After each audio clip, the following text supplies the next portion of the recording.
Sir నమస్కారం sir. నమస్తే sir రీసెంట్గా వచ్చిన సరిపోదా శనివారం సినిమా దాదాపు 3 గంటల సినిమా సార్ అది. అయితే ఈ సినిమా లెంత్ ప్రాబ్లం ఉంది, ఒక 20 నిమిషాలు ట్రిమ్ చేస్తుంటే బాగుండని చెప్పేసి చాలా మంది వాళ్ళ అభిప్రాయాన్ని వ్యక్తం చేశారు. మీరు కూడా అన్నారు సార్. అయితే ఇదే డైరెక్టర్ గారిని కూడా అడిగారు, ట్రిమ్ చేస్తుంటే బాగుండు కదా 20 నిమిషాలు అని. అంటే సినిమా లెంత్ ప్రాబ్లం ఏమీ కాదు, మేము చెప్పాలనుకున్నది క్లారిటీగా చెప్పాలి, అలా కట్ చేసేస్తే మధ్యలో వాళ్ళకి అర్థం కాదన్నట్టుగా ఆయన మాట్లాడారు. అసలు సినిమా లెంత్ అనేది ఏ మ్యాటర్ అవుతుందా సినిమా హిట్ లేకుండా ఫ్లాప్ విషయంలో? సినిమా లెంత్ ఉన్నప్పుడు ఎటువంటి జాగ్రత్తలు తీసుకోవాలి? ఇంతకుముందు పాత తరం అప్పుడు సినిమాలు దాదాపు 4 అవర్స్ వచ్చేవి, 3.5 అవర్స్ ఉన్నవి, అప్పుడు చూసేవారు కదా జనం. మరి ఇప్పుడు ఎందుకు సినిమా లెంత్ ఎక్కువగా ఉంటే బోరింగ్ గా ఫీల్ అవుతున్నారు, ల్యాగ్ గా ఫీల్ అవుతున్నారు, ఎందుకు చూడలేకపోతున్నారు? మీ ఒపీనియన్ సార్. ల్యాగ్ అని కాదండి, సినిమా ల్యాగ్ ఎక్కడ 3 అవర్స్ కాకపోతే 4 అవర్స్ ఉండొచ్చు. సినిమా లెంగ్త్ ఇష్యూ కాదు అక్కడ.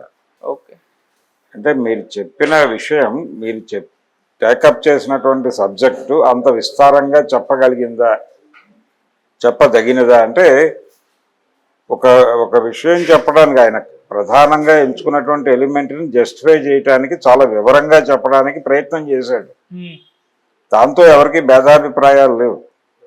ఇప్పుడు ఆ మదర్ క్యారెక్టరు, మదర్కి ఫాదర్కి, ఆవిడకి వాళ్ళ బ్రదర్కి, బ్రదర్ ఫ్యామిలీకి ఉన్నటువంటి బ్రదర్ ఫ్యామిలీతో ఉన్న అటాచ్మెంట్, బ్రదర్తో ఉన్న గొడవలు, ఇవన్నీ చాలా డీటెయిల్డ్గా చెప్పుకుంటూ వెళ్ళాడు ఆయన. ఆ డీటెయిలింగ్ ఇచ్చే ప్రాసెస్లో, ఆ డీటెయిలింగ్ ఇచ్చేటువంటి ప్రాసెస్లోనే సినిమా పొడుగైంది, ఎక్కువైంది. అంటే చాలా చోట్ల చిన్న వాయిస్ ఓవర్తో కట్ చేసి ముందుకెళ్ళిపోయే, అంటే ప్రధానంగా మీరు ఏం చెప్పదలుచుకున్నారో ఆ కోర్ ఏరియాలో ఫోకస్ తగ్గుతుంది. ఆ కోర్ ఏరియాలో ఫోకస్ తగ్గకుండా ఉండాలంటే మీరు చెప్పే విషయాన్ని, అది మనకి ఒక టీవీ సామెత ఉంటుంది, సూటిగా సుత్తి లేకుండా, అలా సూటిగా చెప్పేస్తే ఒక పద్ధతి. రెండోది, స్క్రీన్ ప్లేకి సంబంధించినటువంటి మ్యాజిక్ లేదు, ఫ్లాట్గా పెడుతుంది సినిమా. ఇప్పుడు ఉదాహరణకు ఆయన ఎందుకు శనివారం ఎంపిక చేసుకున్నాడు అనేది హోల్డ్ చేసి సెకండ్ హాఫ్లో చెప్పుకుంటే అదొక పద్ధతి. అయితే గతం నుంచి అనుసరిస్తున్న పద్ధతి, అందులోనూ కొత్త విషయం ఏం లేదు. రెండోది, ఈయన స్ట్రైట్గా జనాలకు చెప్పాడు, కథ చెప్పాడు. చెప్పి ఈ కథని నేను ఎలా తీస్తానో చూడండి అన్నాడు. అది ఒక ఛాలెంజ్. ఆ ఛాలెంజ్ని స్వీకరించాడు. డైరెక్షన్ కష్టపడ్డాడు, ఆయన కథ కష్టపడి డిజైన్ చేసుకున్నాడు, దానికోసం పరిశోధన చేశాడు, ఇవన్నీ కరెక్టే. కానీ ఎంగేజ్ చేయటంలో తడబాట్లు జరిగిన మాట వాస్తవం ఆ సినిమాకి సంబంధించి. అందుకనే యావరేజ్గా మిగిలింది సినిమా. సక్సెస్ మీట్ చేద్దాము ఇవన్నీ అనుకుంటున్నారు వాళ్ళు, చేస్తే చేయొచ్చు కూడా. కానీ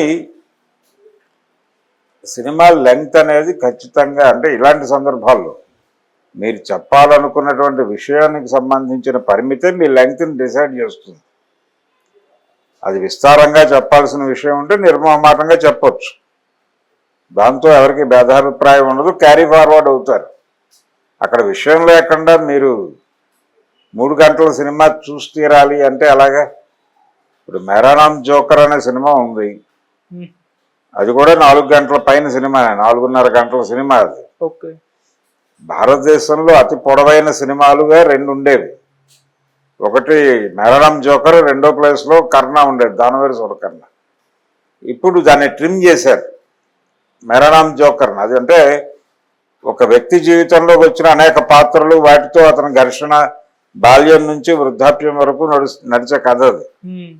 అందుకని దానికి అంత విసురు తీసుకున్నాడు.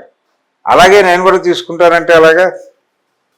అది ట్రిమ్ చేశారు కాబట్టి ఇప్పుడు ప్రస్తుతం దేశంలో అతి పొడవైన సినిమా దానవేర సూరకర్ణగా మారింది. దానవేర సూరకర్ణలో ఆయన మహాభారతాన్ని హ్యాండిల్ చేయాలనుకున్నాడు, మహాభారతాన్ని క్రిటికల్గా చెప్పాలనుకున్నాడు. ఆ క్రిటికల్గా చెప్పడం కోసం కొన్ని సన్నివేశాలని ఎంబోజ్ చేసి చెప్పాలనుకున్నాడు. ఆయనకు ఆ టైం పట్టింది.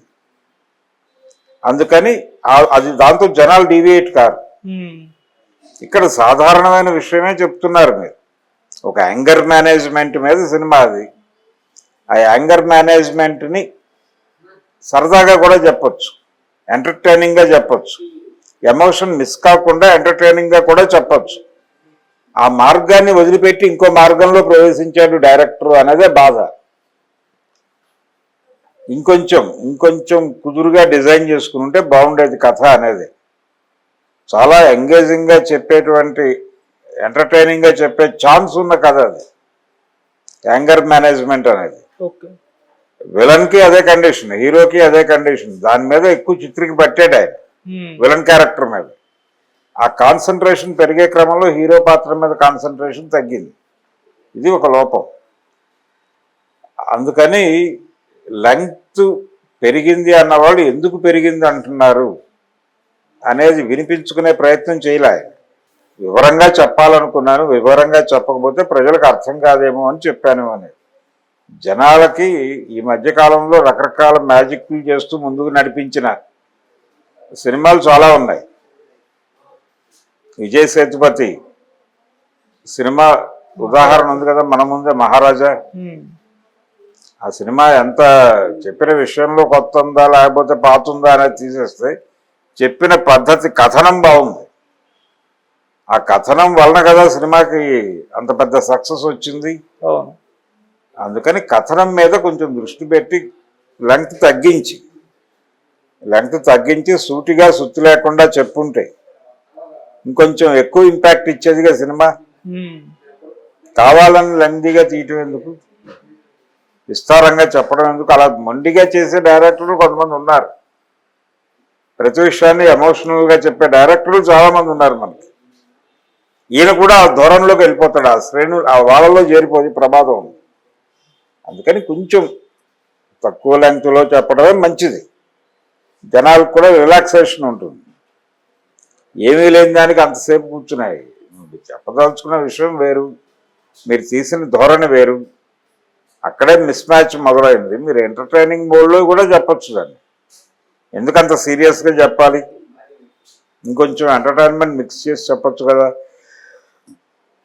ఒక సినిమా చూసిన ప్రేక్షకులకి ఏ ఒక్కడికి అభిప్రాయం ఇంకోటి అభిప్రాయంతో కలిసి ఉండదు. ఎవరి అభిప్రాయాలు వారివి.